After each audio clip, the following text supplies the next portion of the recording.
Chelsea won, Pafos nil. Chelsea with a big win. We're going to talk about some of the tactics that Liam Rossignol used in this game to get all 3 points. And Chelsea, now we're sitting in the top 8, which is vital for us because it will reduce any extra matches. And yes, I understand we still have to play Napoli, so anything could still happen, but I do think we can win that match. Now, looking at the starting 11, I do think this was actually a good rotation, but still a strong squad. So we saw Hato out on that left side, who did play over Cucurella, who did come on a little later in this match. We also saw Badiashile pairing with him on that left side.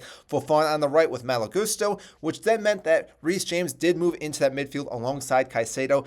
Enzo in the 10 position, Garnacho, Neto, and Delap. Now, one of the big things I do have to talk about, though, is Cole Palmer.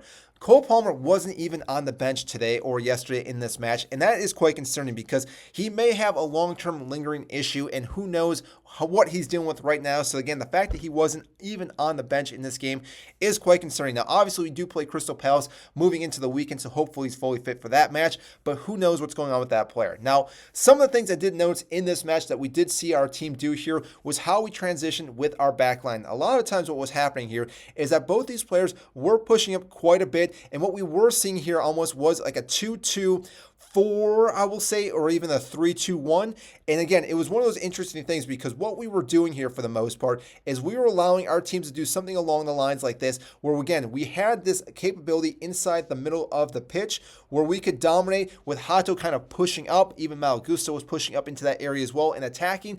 But this really made it difficult for Paphos to really do anything in that midfield because with the ball itself, we had plenty of opportunities to utilize these players to, again, play the ball around. Now, I understand that this made it a little difficult for our back line, but I do think Badiashile and Fofana did quite a fantastic job in this game. And yes, Sanchez did not start, even though I have him here. He did come in the second half, and he did make some critical saves in this game. Jorgensen also had a few saves. I don't know if he came off injured, exactly what happened there. But overall, like I said, what we saw from these players was quite good, actually. And again, I do think Liam Rossignol does deserve some credit here because some of the tactic changes that he made in this game were massive, but also the fact that we were able to kind of dominate and dictate this game. And yes, I understand. We're playing at home. We should be doing that. It's the Champions League. Chelsea are very good in the Champions League, but still, you never know what can happen. And now that being said, he has won 3 of his 4 matches as the manager, and obviously that's a pretty good start for any manager. And yeah, like I said, he go against Crystal Palace this weekend. We should be winning that match. So like I said, he could go 4 for 5 in his first 5 matches. But overall, the big things talking about this is how, again, we use the depth and the width of our wingers here for the most part because Garnacho and Neto were constantly getting fed the ball over and over again. And because of that, it stretched the entire pitch from left to right, and it made it very difficult for, again, Paphos to defend this because we were stretching it so far wide. And again, made us, again, have more momentum in the midfield with us putting more players in that area. So, again, like I mentioned earlier, Caicedo, Reece James, Enzo Fernandez, Hato, and even Malagusto pushing up in this area, like I said, gave us so many players to operate and facilitate this ball however we wanted to. And because of that, again, you couldn't just defend one side because if we overload that one side, they would constantly move players over to that side. And if they did that, we did a quick transition with the ball off to the other side. And with the pace that Garnacho has or even Neto, they were honestly able to move that ball very quickly and work it down the line and try to play balls across. Now, granted, we only did score once in this game, but we did have multiple opportunities that possibly we should have scored multiple goals.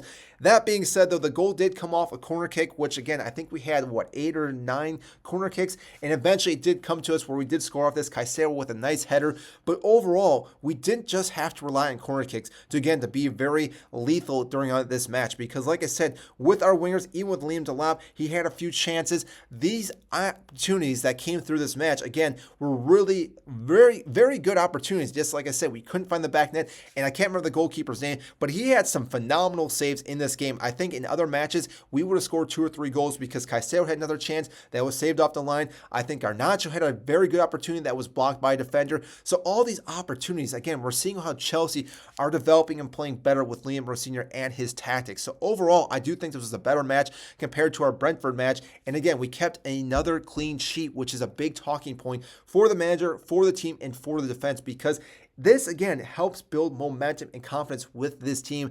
And overall, I do think we are getting better each and every week with Liam Rossignol, he's getting more time with these players, and because of that, we're building confidence with them. They're understanding his philosophy, his tactics, and we're able to, again, have more attacking abilities with our players. And like I said, I do think we go on and beat Napoli and, again, finish in the top 8. I do think, again, we beat Crystal Palace this weekend, and there's a possibility that we could still do something against Arsenal in the League Cup semifinal. That's still up in the air, to say the least, but overall, I am happy what we saw in this match. I do think Chelsea deserves all 3 points, and like I said, I'm happy with the result. Yes, I would have wanted more goals, but overall, 3 points is 3 points. So if you enjoy this content, make sure to hit the like button, subscribe down below. I greatly appreciate it, and I will see you in the next video.